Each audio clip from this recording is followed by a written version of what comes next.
এবার দেখাবো বালিতে দুষ্কৃতী তাণ্ডব। দেখুন, সিসি ক্যামেরা ফুটেজে ধরা পড়ছে, সিসি ক্যামেরা ভাঙছে, পর পর পর পর সিসি ক্যামেরা ভাঙছে দুষ্কৃতীরা।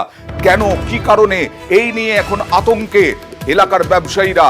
পর পর সিসি ক্যামেরা দুষ্কৃতীদের তাণ্ডবে বেলুর বাজার এলাকায় এইভাবে দুষ্কৃতী তাণ্ডব। গিরিশ রোড ঠাকুরানচক এলাকায় 10টিরও বেশি সিসি ক্যামেরা ভাঙা হলো। কথা বলবো প্রতিনিধি দেবাশিসের সঙ্গে। দেবাশিস, এখানে ব্যবসায়ী কতজন ব্যবসা করেন এখানে, নাকি বসতি এলাকা, কি বৃত্তান্ত একটু জানতে চাইবো। দেখো, গিরিশ রোড ও ঠাকুরানী চক এই এলাকায় যেরকম অনেক দোকান রয়েছে, জুয়েলারি শপ রয়েছে, বড় বড় জামা কাপড়ের দোকান রয়েছে এবং কি মানুষজনের বাসবসতি রয়েছে। দেখা যায় যে রাতের অন্ধকারে কে বা তারা সিসিটিভি ক্যামেরা ভাঙছে। এই ব্যবসায়ীরা নিজেদের নিরাপত্তার কারণে কিন্তু একাধিক জায়গায় সেখানে সিসিটিভি লাগিয়ে রেখে দিয়েছিলেন। ফলে এই সিসিটিভি ভাঙতে শুরু করছে তারা।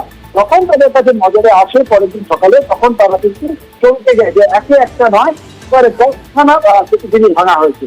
তাহলে কি কোনো বড় সড়ো দুষ্কৃতিকর্মের প্ল্যান চলছে? কিন্তু আতঙ্কের সৃষ্টি হয় ব্যবসায়ীদের মধ্যে। ইতিমধ্যেই বেলুড় থানাকে অভিযোগ দায়ের করা হয়েছে এবং বেলুড় থানার পুলিশ ইতিমধ্যেই যে সিসিটিভি ফুটেজ ধরা পড়েছে ভাঙার সময়, সেই ফুটেজ দেখে যারা এই কাজ করেছে তাদের সঙ্গে তল্লাশি চালাচ্ছে।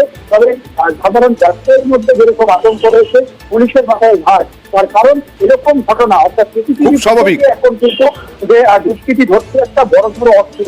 এই অস্ত্র ভাঙছে মানে বড় কোনো দুষ্কৃতিকর্মের প্ল্যান রয়েছে এবং সেটা কি প্ল্যান, সেই কিন্তু ছাড়ার পুলিশ। ধন্যবাদ। দেখা যাক পুলিশ এখনো পর্যন্ত চিহ্নিত করতে পারে কিনা কারা এইভাবে পর পর পর পর সিসি ক্যামেরা ভাঙলো। কিন্তু এই দুষ্কৃতীদের তাণ্ডবে আতঙ্ক ছড়িয়েছে ব্যবসায়ীদের মধ্যে।